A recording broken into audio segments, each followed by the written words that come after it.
Bienvenido 2022. Poco a poco se oscurece el sol del 2021 y amanece con el 2022. Pero para entender este año hay que preguntar lo que cuesta trabajo preguntar: ¿qué nos dejó el 2021? Y solo una cosa, solo una noticia: ¿cuál es la peor noticia de este 2022 que se está yendo y que se fue? Soy Roberto Lamadrid y esto es Detrás de la Razón. Comenzamos.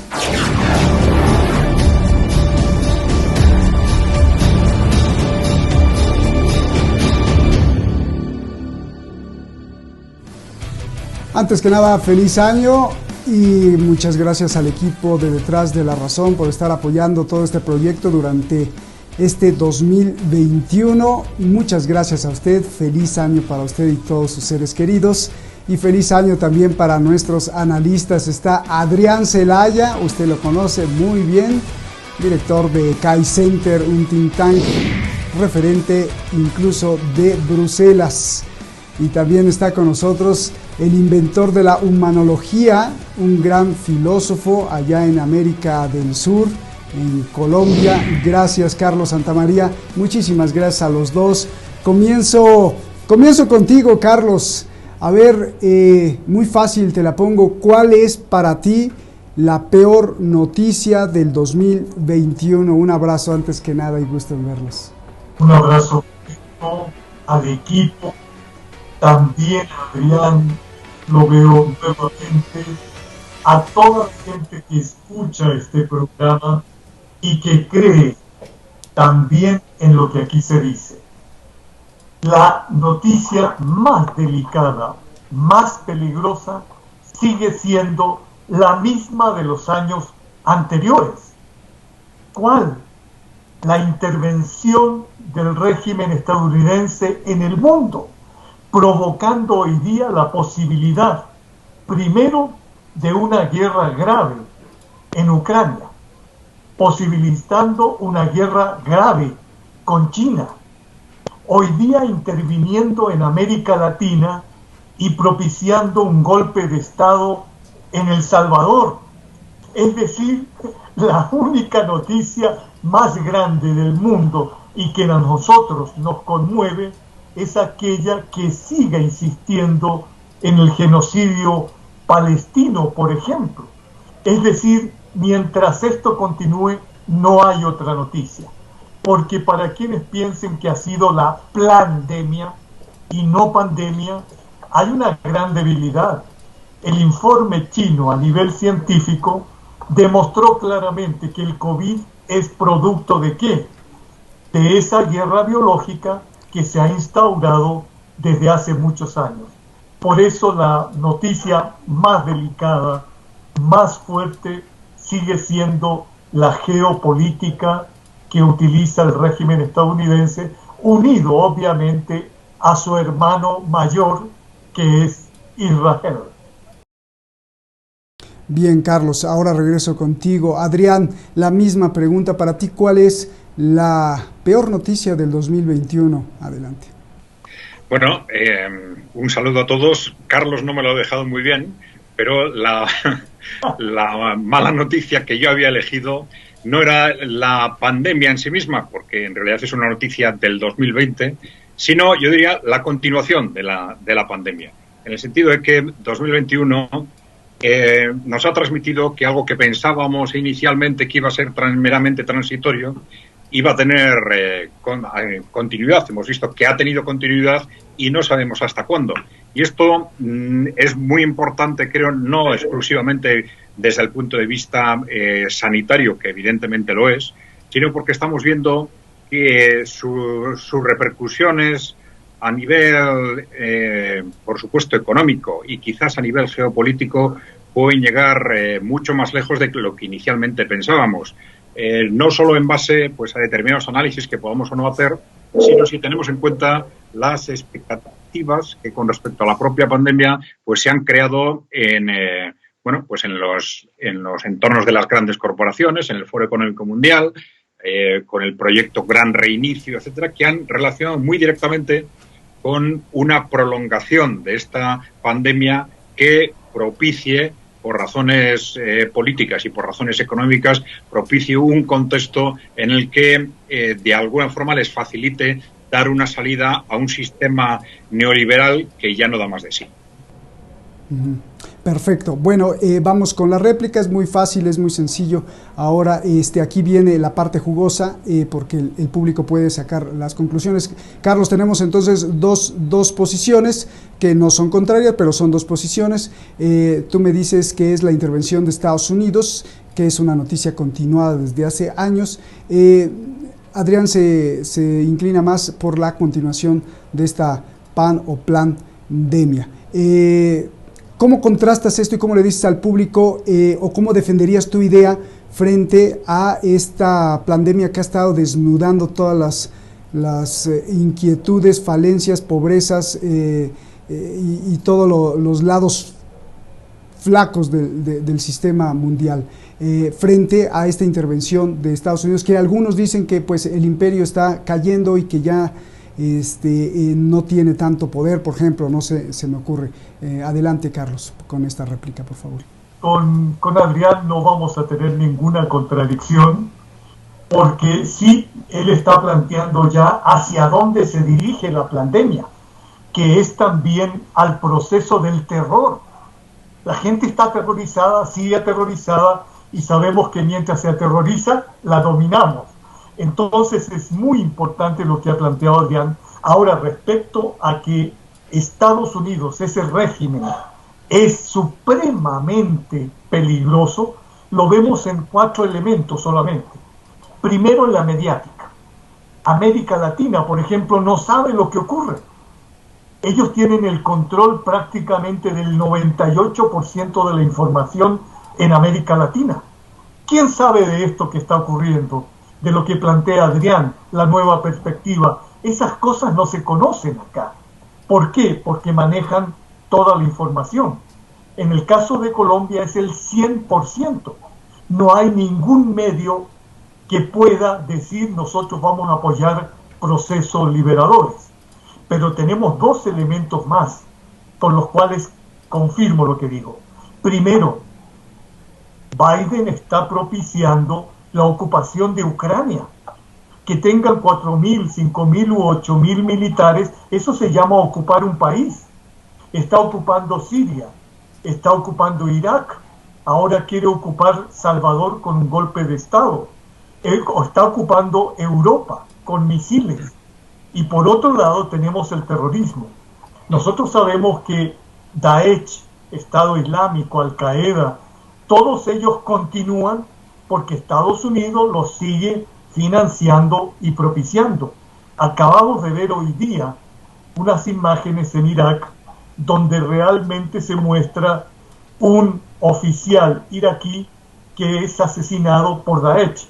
Lo que quieren es meter terror. El terror es un elemento de la geopolítica o el geopoder definitivo.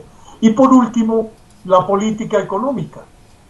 País que no siga sus dictados es un país que va a ser sancionado. Ahora en Colombia, para finalizar, se está diciendo que si sale Gustavo Petro, toda la empresa se va a quebrar, la economía se va a ir abajo. Es muy posible que quieran hacer sanciones.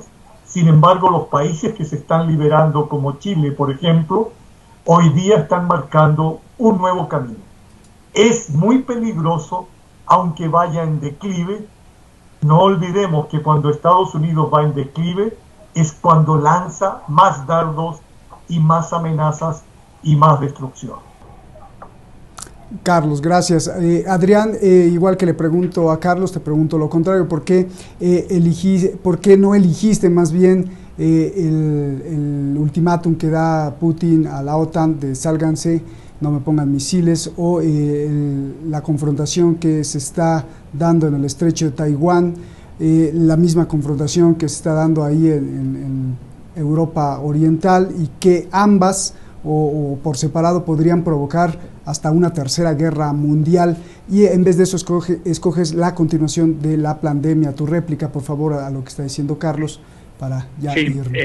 Efectivamente, si nos ubicamos en el contexto de lo que es la política de Estados Unidos, este año por todos esos hechos los podríamos ubicar dentro del fenómeno de la presidencia Biden. Y si lo intentamos colocar dentro de ese concepto que nos habéis planteado de la mala noticia del año, quizás la mala noticia del año sería la que durante este segundo semestre nos ha colocado ante una presidencia que está respondiendo a lo que temíamos de la presidencia Biden. Es decir, pensábamos que la presidencia de Biden iba a repetir en materia geopolítica quizás lo peor de la presidencia de Obama o de las tendencias belicistas de Hillary Clinton. Durante los primeros meses, sin embargo, hubo una serie de movimientos que nos hicieron replantearnos esa perspectiva, tanto en Afganistán, Irak, etcétera. Y ahora estamos viendo que seguramente lo que está sucediendo en Estados Unidos y en la propia presidencia de Estados Unidos es una reflexión de que de alguna forma están dando por perdida o por fracasada esa estrategia que abordaron hace 20 años de destruir los países musulmanes avanzados antes de ir a por China y Rusia. Han dado por fracasada esa estrategia y ahora han decidido ya ir directamente contra China y Rusia. Y esto es lo que estamos viendo en los últimos meses. Es decir, esa presidencia de Biden tan caótica que no sabíamos muy bien si estaba simplemente dando pasos atrás y que nos hacía sentirnos un tanto esperanzados, ahora estamos viendo que eran pasos atrás para dar pasos adelante y concentrar fuerzas en lo que consideran los dos enemigos claves desde el punto de vista estratégico, que son Rusia y China. O sea que, efectivamente, partiendo de ese concepto teórico que nos planteabas de mala noticia de este año, digamos que esa actitud o esa percepción de la posición geopolítica de la presidencia de Biden podría ser perfectamente una clara mala noticia, aunque de alguna forma, efectivamente, como ha dicho Carlos, el contexto de la pandemia es particularmente peligroso, no tanto por sus consecuencias sanitarias, que ya estamos viendo que probablemente premeditadamente se exageraron, sino por sus consecuencias económicas y políticas desde la perspectiva de su utilización.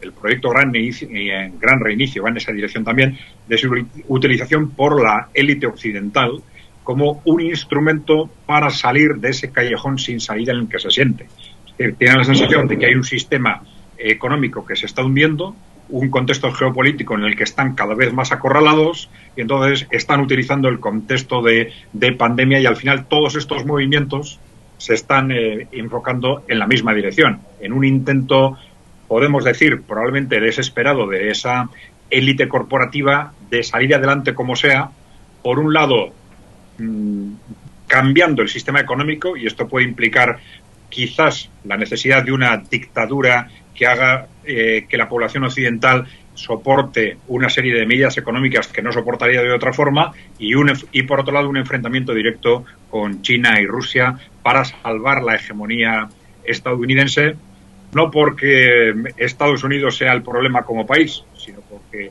esa élite que controla tanto Estados Unidos como Europa es la que utiliza a estos países para mantener su hegemonía. Genial. Y el dibujo de un caricaturista podría ser un peñasco así y el ser humano aquí arriba, ¿no? Y un precipicio de los dos lados. De un lado, la intervención estadounidense, como dice Carlos, y del otro lado, una devastación económica total de una pandemia organizada en el sentido exageración. Qué bonito se oyó eso que dijiste, Adrián. Y entonces el pobre ser humano, los pueblos, me refiero, todos nosotros, o nos hacemos para allá o nos hacemos para acá, y nos está devorando este futuro que nos han planteado esas élites. Les agradezco mucho, Carlos. Nos vamos. Tu conclusión, y a manera de conclusión lo que quieras decir, y si no, también te pido pues una reflexión final, un consejo, un buen deseo para el público del mundo, para el público que nos está viendo en cualquier parte del mundo, por favor. Y también se lo voy a pedir a Adrián. Primero tú, Carlos, adelante. Bueno, fueron tres cosas.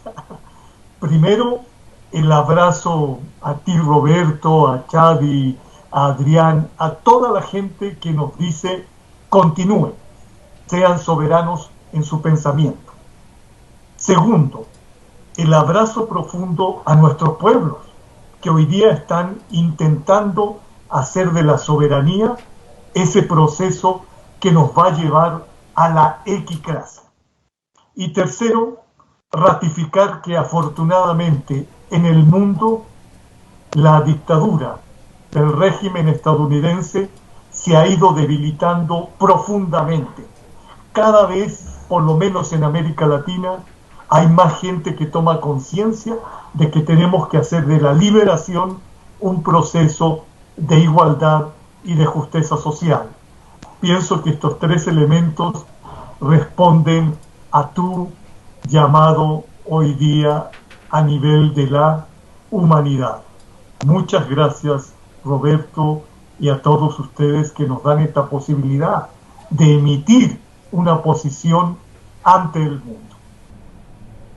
Señor filósofo, gracias, te agradezco mucho, Carlos, un gran abrazo. Adrián, por favor. Bueno, después del marco que ha definido también Carlos, no es fácil añadir nada, pero bueno, yo sí podría hacer un llamamiento a despertar, un llamamiento a la población occidental, fundamentalmente, que es probablemente la más controlada en el mundo, en estas amenazas que hemos mencionado, tanto en el ámbito geopolítico, en el ámbito de la gestión de la pandemia para imponer un cambio económico, etcétera. Todo eso se asienta en el control de la población, en el control que esas élites consiguen a través del dominio de los medios. El llamamiento tiene que ser para todas esas personas que todavía siguen creyendo en los grandes medios oficiales, vamos a decirlo de forma sintética, para que apaguen la televisión y empiecen a ver un poco más detrás de la razón. Qué regalazo. Gracias, Adrián. Les agradezco mucho. Un abrazo grande a ustedes, a su familia. Lo mejor para este 2022 y para siempre. Que siempre sea año nuevo en sus corazones. Para usted también. Y le dejo un diamante, un regalito, un diamante. La belleza. Esa luz que no se la quitan a usted ni a nosotros. La real belleza. La belleza que no nos las quitan ni tras las rejas. ¿Y sabe cuál es? La libertad de pensar. Nunca pierda esa belleza que todos traemos. Gracias, feliz año, feliz 2022. Nos vemos, hasta la próxima.